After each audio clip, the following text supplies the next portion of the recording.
interesting choice to have Doom because there's a couple of big gaps that you can make a little more easily. And I wonder if it's something as simple as to double jump over the acid spit, to double jump over the totem. Sure. You know, there's a lot of uses. Even if you take away the berserk, just the passive ability of that double jump is super powerful in combat situations. And we are going to get into game, guys. It is going to be the countdown coming in. It's the third map of this marathon series. Is it going to be MxVe? Is it going to be ZU? We are going to find out here. We are on Ace to begin Veil, and he's got the Mega over the other side. He is going to find it. And tucks the totem down to the floor. It's going to be almost a 1v1 with Flame, but does he want to drop onto the lightning gun? It's brave, and HaVoC hits this ridiculous vertical rail to secure first blood. Yeah, HaVoC coming out of nowhere with the support there again. Good communication to make sure that that trade goes in the favor of ZU, and actually not a trade at all. They managed to get a free frag there. Azilla now looking a lot more healthy after that. And actually, Keel is the second champion that we see. Nacho switched off of Doomslayer and went for Keel here just before the match started. I do quite like Keel. Heavy champions are really, really good in competitive play. You've got such a nice stack to work with. Keel is with grenades. Now that he's been centralized grenades rather than from the left and the right, it's a lot easier to hit the damage with it. I feel it's a really solid win from him. And it's the rocket plays. Meet up rockets again. Absolutely, and just like we saw in the prior two matches, trade after trade after trade, nobody can get a clear lead here. 4-4 again, another trade comes out. Ace knocks out Flame with the tribal, but then again, teammates there to back each other up. There we go. HaVoC manages to get a frag against Nacho. This is the first time that we've actually seen a clean frag happen without an immediate trade. HaVoC looking for one more against the Keel. Keel's hitbox so big. Of course, HaVoC is on sword lag, but I don't think Nacho had the LG there, so HaVoC was able to take advantage of that situation and put another one up on the board for ZU. Yeah, I think there was a grenade landing, but he needed a bit more, especially going up against the sword lag. There's some stack to work against. That is going to be the quad up. HaVoC manages to kill himself in the end. See if I can find it. Is Nacho's on the Keel, looking for the flick rail. LG still being pressured, but HaVoC comes on the other side. Does get the quad straight after as they holding on to a fickle lead. The player up above getting distracted for a second. That quad damage, acid spit. That stings a lot. And this quad is really working out for ZU. They didn't start with it again. MxVe actually started with the quad. ZU was way out of position as the quad spawned in, but they managed to steal it away. And now HaVoC looking to add on to the lead that they've established, make it 4, 10-6, make it another. Oh no, actually MxVe manages to get a frag there. Nacho picks up 2 despite the quad being there still. Yeah, quad just fading away. Nacho just trying to recuperate some of his stack. The Galena, it's super nice to have a Galena with a heavy champion. Yeah, it is. Just to bring that HP up again. I know when the stack differences there were before in older versions, it was even more impactful. But when you want to get your tank up as soon as possible, it proves really valuable.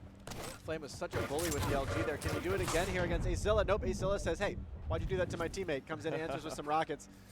ZU is still up by 3 here, though. They're doing a good job staying paired together, trying to rotate up to the Mega Health here. Azilla's going to stay down low. I believe that Mega's still hanging out there in air. It does finally get picked up. And I believe it was ZU that got... No, I think it was MxVe that picked up the Mega Health, actually.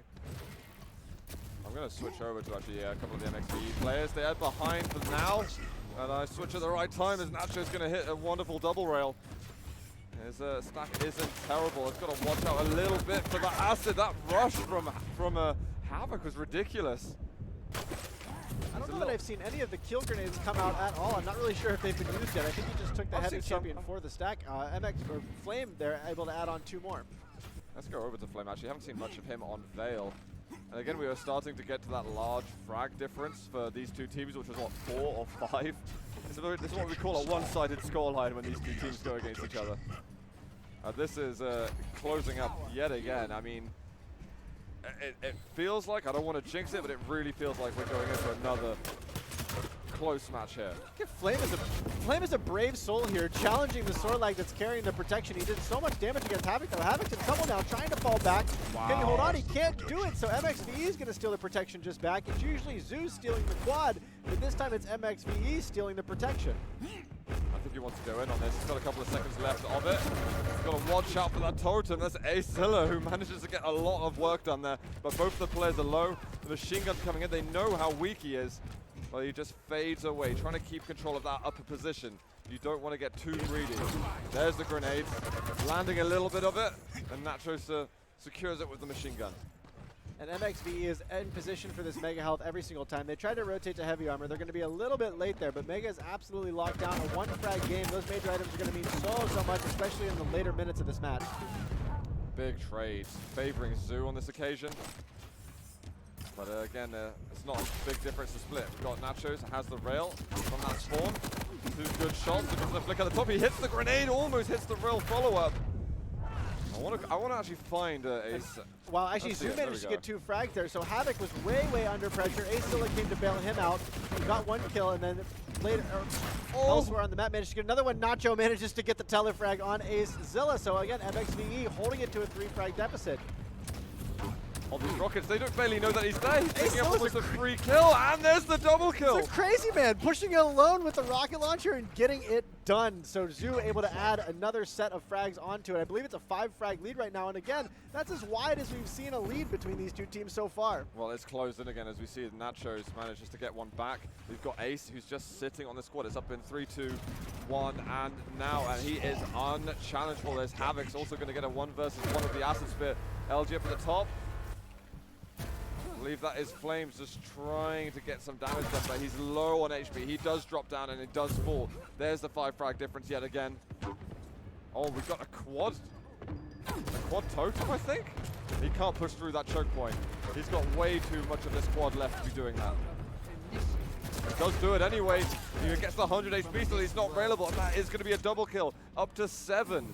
MxVe managed that so well, though. They denied AceZilla coming through the choke point. Flame wasted, did get fragged early, but wasted so much of AceZilla's time early on that he could only get 1 more frag before the quad ran out. But now, it's the widest lead that we've seen so far. Zu is starting to extend their lead here on Veil. Nacho answers back, though, and manages to frag HaVoC with some well-placed LG work. Ace whiffs on the rail there. Can he find the second one? No, he didn't. He gets fragged by Flame, coming in to bail out his teammate who was under pressure. Now HaVoC's going to get caught all alone. Nice. Should easily go down to Flame. Nice little comeback from 7 difference to 4. And not only is MxVe on this Mega Health timing every single time, they're letting the Keel take it almost every time, just letting that heavy champ do its work. But HaVoC says, I don't really care about your stack, but frags Nacho easily. MX, though, again, right there with the answer. And Flame finds another one to get HaVoC, but goes down to AceZilla. These trades are ridiculous in this match. It's just back and forth, and Veil. Can he find it? He misses a shot. Rocket, where's feet are going to land? And there is going to be HaVoC to clean up the kill. We've got 30 seconds until protection. This is an item that the players of MxVe really need, as they've been on the back foot for a lot of this game. Nachos hits a critical rail. He's hit 1 more. That grenade could have secured it for him. He's got another lurking on the floor, but he gets the rail instead. Nacho came out of nowhere there again to bail his teammate out. So MxVe has fought back, only a 3 frag deficit. Protection's coming up in 10 seconds. Who's going to be set up for it? Nacho's there waiting for it now. Is he there too early, perhaps? Oh my god. He is indeed. HaVoC's going to come in and challenge it. Now he's going to be able to take this protection cleanly with the Thor lag. A little bit of overstack on health, full armor. This could be absolutely devastating if he can find where MxVe is hiding. He will find both of them, but can he get the frags here? Oh look, he's got the stack to work with. There's going to be 1 of Flame. He's run out of LG ammo, so he needs to go with the rockets. Can there be an exchange? Nachos does get taken down by Ace, and there's another player over there. But he's so stacked, there's not much you can do with it. They just tear them apart, get an extra 3 frags on top of the advantage they already had.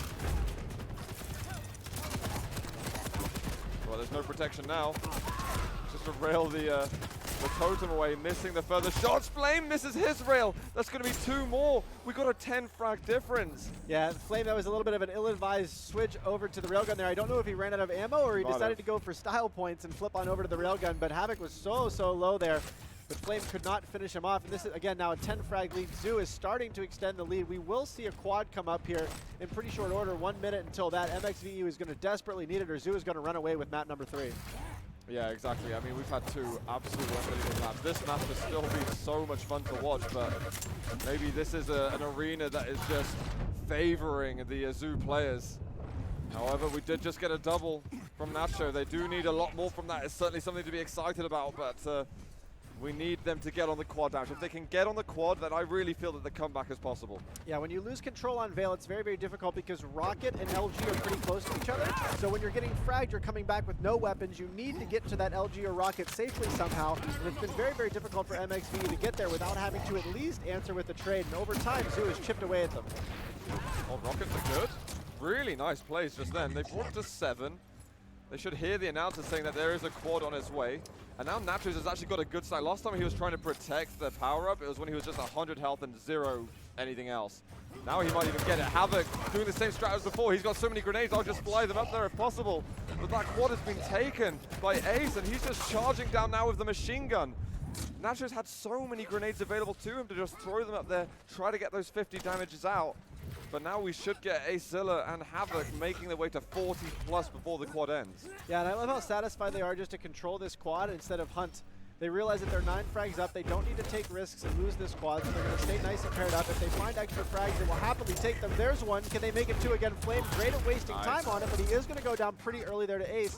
The quad is going to expire, with Zu now looking unbeatable on this map. We are going to probably see the frag limit here. They're 9 frags away, make it 8 frags away. AceZilla is on a 5 frag killing spree there, coming off of the quad. He's still alive and kicking. Let's have a quick look here. They're keeping themselves quite close together. 22 for the Galena, 21 on Solak. That's been really, really nice. And I think it's the power-up control that's done it in the end, really. If they manage to sustain this lead and get to the end of the time limit or get to 50, I'd really pin it on that. And the fact that the combat skills as well from AceZilla have just been spectacular. The combat skills have been great from AceZilla, but then it's been HaVoC who was the bully at those power-up items, because Nacho was actually set up for the last 2 power-ups, but HaVoC just came barreling into the room with the Sorlag and pushed him right off of it. His aggressive plays have just been golden for them. But we've got another double kill coming out. Oh, that's going to be a freebie. He turned out the bounce pad. Ace is just taking a little bit of trip, taking a scenic route. And it gets rid of that poison. There's a long time until bigger items are up. Shotgun blast, but that's the super nail gun that is so lethal. I think they have to show MxVe a little bit more respect here, because those guys are going to fight to the bitter end here in the single elimination. They want this. They've worked hard to get to this 3rd map to begin with. There we go. Zu manages to put a couple on the board. Can they get Flame here, though? No, they're not going to do it. Flame's going to answer right back. There we go. Trade comes in. HaVoC will grab the Mega Health. Is he going to sweep on over to the protection? No, he misjumps a little bit, so protection's going to spawn, and I believe MxVe is in better position for it. Who's got it? No one's... Okay, they've finally taken it. We do have Nachos who has it. Flame just needs to survive at the moment. They can't afford to die at all. Whoever's not in control of the items. All right, is the Mega's not up for about 10 seconds? It's really just go for blood at this point. You can't afford to do anything else. He needs to be making sure that he's supporting his teammate. They need to be clear on the communications. They've got to get at least 2 kills off this power-up and then have flawless control. Flame gets one. Flame is very, very low, though. He is going to get taken out. There's just 1 more kill needed for the side of Zu, and they're going to make it through to the quarterfinals. He's trying to switch to weapons that have got ammunition. Oh, he can't hit the rail. Nacho does find the rail on Ace. That was a beautiful rail shot. Nacho's going to live to fight another day here. I think it's actually going to be Flame that goes down there in the end. GG, though, guys. What a series that we had between these 2 teams. Tooth and nail over maps 1, 2, and 3, and in the end, Zu get the 50 to 40 over MxVe, getting the reverse sweep, if you could say that, in a best of 3. Yeah, and I think that bodes really, really well for Zu, because not only is their frag count close to each other, it was 26 frags for HaVoC and then 24 for his teammate, but they both died, I think it was 21 and 20 times. So both teammates are doing a great job of keeping themselves alive, not being fragged, as important as getting frags in 2v2. I mean, I feel like this has been an adventure plague.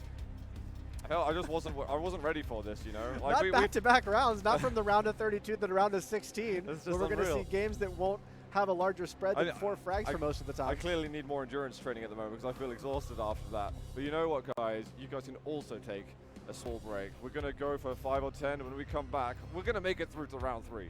See you in a second.